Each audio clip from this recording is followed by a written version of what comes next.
दोस्तों स्वागत है आपके अपने इस यूट्यूब चैनल पर। आज हम इस वीडियो में जो बात करने वाले हैं वो प्लिन बीम के लेके बात करेंगे। जैसे कि सामने आप देख रहे हो कि यहाँ पे साइट पर प्लिन बीम का ऑलमोस्ट सारा काम हो चुका है कास्टिंग से पहले का, जिसमें शटरिंग हो चुकी है, सरिया बन चुका है, हमारे कवरिंग ब्लॉक से सारी चीज़ें हो चुकी हैं और कुछ ऐसे स्टेप भी लिए गए हैं यहाँ पे जिसके चलते कुछ अच्छा पैसा आप भी बचा सकते हैं और यहाँ पे भी बचाया गया है।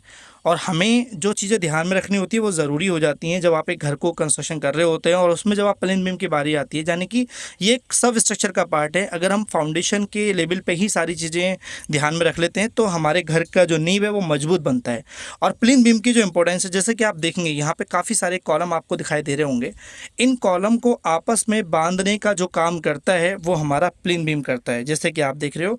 और जो हमारे प्लेन बीम इस तरीके से पैरेलली जा रहा है, एक से दूसरे से कनेक्ट कर रहा है, ये हमारा जो घर की जो दीवारें होती हैं उन दीवारों में जो क्रैक्स आ जाती हैं उन क्रैक्स को भी रजिस्ट करता है, अवॉइड करता है, क्योंकि वहाँ पे सेटलमेंट हो जाता है। बहुत से लोग प्लेन बीम ना देकर डीपीसी दे के काम चलाते हैं, बट मैं उनको सजेस्ट करूँगा प्लेन बीम। अब जब प्लेन बीम की बारी आती है तो पहले हम बात करेंगे कि साइज को लेकर। साइज अगर आप दे रहे हैं तो मेरे हिसाब से आपको प्लेन बीम का साइज जो है 9x12 इंची का देना चाहिए, जिससे कि यहाँ पे भी आपको दिखेगा। ये घर का जो कंस्ट्रक्शन है वो 3 मंजिल का जाएगा और यहाँ पे आप देखोगे ये लिफ्ट का पोर्शन दिया हुआ है। इस के जो भी अभी स्टार्टिंग स्टेज है, तो जो लोग नया घर बना रहे हैं वो इस चैनल को सब्सक्राइब कर सकते हैं, क्योंकि मैं इस घर की ऑलमोस्ट काफ़ी सारी वीडियोस आगे फ्यूचर में डालने वाला हूँ ताकि आपको स्टेप बाय स्टेप चीज़ें समझ में आएँ। तो जैसे कि सबसे पहले साइज 9x12 इंची का आपको रखना चाहिए। ये 3 मंजिल के हिसाब से मैं आपको बोल रहा हूँ। और साथ ही साथ इसमें एक चीज़ का और ध्यान देना होता है कि जो हमारा स्पैन होता है, जैसा कि आप यहाँ देख रहे हो, इससे स्पैन जो है 15 फीट तक की दूरी है। ये कुछ जगह पे थोड़ी कम है, कुछ जगह पे ज़्यादा है।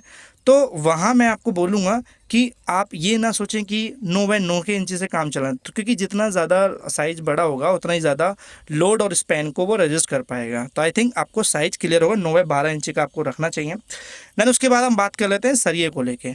अभी हम अगर सरिये की बात करें, जैसे कि आप देख रहे हो यहाँ पे, तो यहाँ आपको 6 सरिया देखने को मिलेंगी, जिसमें टॉप में है 3 सरिया और बॉटम में है 3 सरिया। 16 mm की सरिया का यूज़ किया गया है। जैसे कि आप देखोगे ये 16 mm की सरिया, ये दिखेगी नहीं यहाँ पे लिखी हुई, बट मैं आपको बता रहा हूँ 16 mm की सरिया है। और इसमें जो रिंग हमारी दी गई है वो 8 mm की है और इनको 7-7 इंची पे बांधा गया है। ठीक है, 6 से 7 इंची, 6 से 7 इंची इतना ही आपको रखना है। काफ़ी लोग क्या करते हैं कि यहाँ एक रिंग देंगे, उसके बाद यहाँ पे 12 इंची पे देंगे, 13 इंची पे देंगे, 1-1 फीट पे देंगे, या इससे भी ज़्यादा, या कुछ लोग काफ़ी गलत तरीके से देते हैं। और जो हमारा रिंग होता है इसको भी अच्छे से देखो बैंड कर देना चाहिए, ये जो आप देख रहे हो। और एक चीज़ और मैं आपको बताऊंगा जो काफ़ी लोग भूल जाते हैं, जब वो रिंग दे रहे होते हैं तो हमें ये एक साइज़ में इसमें रखना है, दूसरा साइज़ अल्टरनेट रखना है, फिर यहाँ रखना है, फिर यहाँ रखना है। तो दोस्तों ये भी ज़रूरी हो जाता है हमारे लिए। आई थिंक आपको ये चीज़ तो क्लियर हो ही गई होगी कि मैं क्यों कह रहा हूँ, क्योंकि जब हमारा कोई लोड आता है, ये जो हम इसको बैंड करते हैं तो ये इसको रजिस्ट करता है। और इस कॉलम के केस में बकलिंग, जैसे मान लीजिए कि कॉलम है, इस कॉलम में हम अगर इस तरीके से रिंग देते हैं तो जब कॉलम पे लोड आता है तो कॉलम बकलिंग तरीके से फैलता है, तो वो उसको रजिस्ट करता है और कॉलम पैरेलली लोड ट्रांसफ़र कर पाता है। सेम चीज़ हमारा भी यहाँ पे टेंसाइल जो हमारा बीम देख रहे हो आप, इसमें जब ये मोमेंटम आता है, लोड आता है, तो ये उसको रजिस्ट करता है। जब दीवार का लोड आएगा नीचे ऊपर इसके, तो वो वहाँ पे कंट्रोल कर पाएगा। अब जब हमने सरिया बांध दी है, हमें सरिये के केस में ध्यान ये भी रखना है कि जब आप एक प्लेन बीम से दूसरे प्लेन बीम तक कनेक्ट कर रहे हो तो फिर हमें यहाँ, जैसे कि मान लीजिए कि ये बीम जा रहा था हमारा सीधा, लेकिन हमने कनेक्ट किया इस बीम को यहाँ पर, तो जो इसका एल होता है, ये जो एल होता है, ये हमें बैंड करना है। काफ़ी लोग क्या करते हैं, सीधा सीधा ही छोड़ देते हैं। और वो जब छोड़ेंगे तो आप समझो, मेरे हाथ को देखो, जब लोड आएगा तो इस तरीके से होगा, तो वहाँ से वो क्रैक्स हो सकता है। जब आप अगर इसको अच्छे से बैंड कर दोगे एल शेप में, नीचे वाली बॉटम वाली सरिया भी, टॉप वाली सरिया भी, तो फिर आपको कुछ इस तरीके से दिखेगा। अगर आप इसको तार से बांध पाओ तो बहुत अच्छी बात है, लेकिन यहाँ पे स्पेसिंग कम होने की वजह से नहीं बन पाया। लेकिन अगर आप इतना भी बैंड कर दोगे तो भी वो काफ़ी ठीक रहेगा, विदाउट जो बजाय उसके कि जब आप सीधा रख दें। ठीक है, ये हमें एल जरूर बैंड करना है, काफ़ी लोग गलती करते हैं। अभी हम बात कर लेते हैं, यहाँ पे देखो सरिया बंद गया है। अब शटरिंग का स्टेप पे आ जाते हैं। तो यहाँ पे जो कवरिंग का यूज़ किया गया है ये 25 mm की कवरिंग है। इस कवरिंग को ज़रूर ध्यान रखना है। देखो नीचे भी कवरिंग दी गई है, साइड में भी कवरिंग दी गई है, ताकि जो कंक्रीट डलेगी वो अच्छे से इसमें फिल हो जाए और सरिया हमारे ना दिखाई दे, इसको प्रॉपर कवरिंग मिल पाए।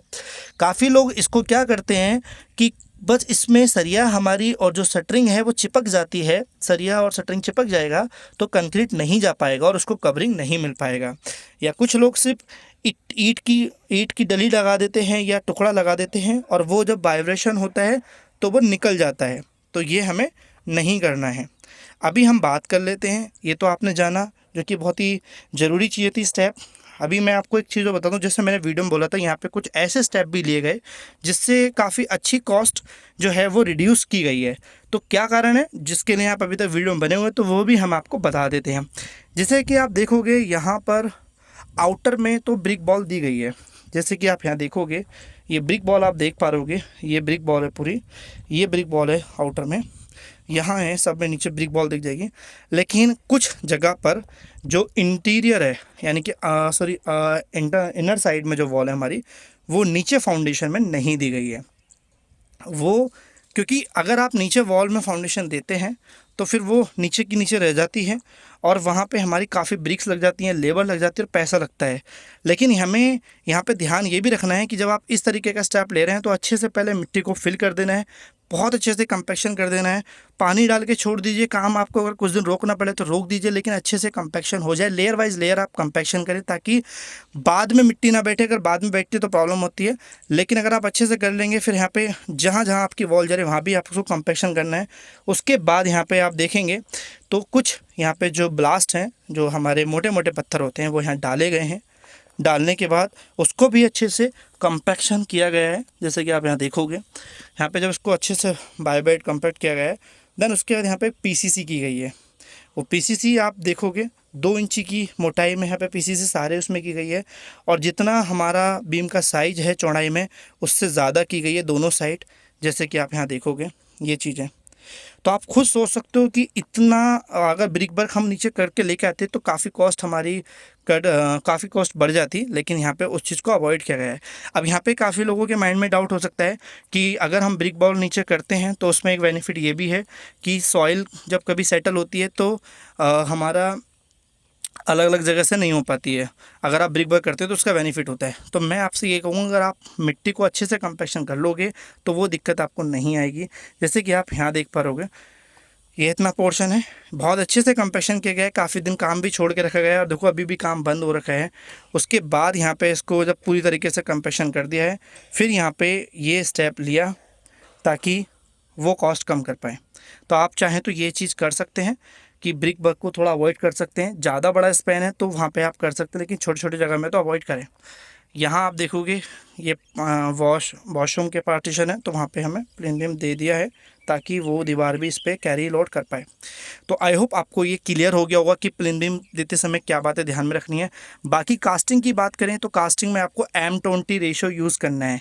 M20 रेशो यूज़ करने के साथ साथ आपको उसमें वाइब्रेटर भी यूज़ करना है। वाइब्रेटर के साथ ही आपको कंपैक्शन करना है ताकि अच्छे से उसके जो पोर्स हैं वो खाली हो फिल हो जाएँ। अगर गैप रह जाते हैं तो उसमें दिक्कत आती है। तो वीडियो को लाइक करना, वीडियो को चैनल को सब्सक्राइब करना अभी तक नहीं किया है तो वीडियो थोड़ी बड़ी गई आई थिंक, लेकिन कोई नहीं, नॉलेजफुल वीडियो रही है आपके लिए। कोई भी आपका डाउट हो सकता है तो कमेंट में टाइप करना। Thank you for watching video. मिलता हूँ अपनी नेक्स्ट वीडियो पे।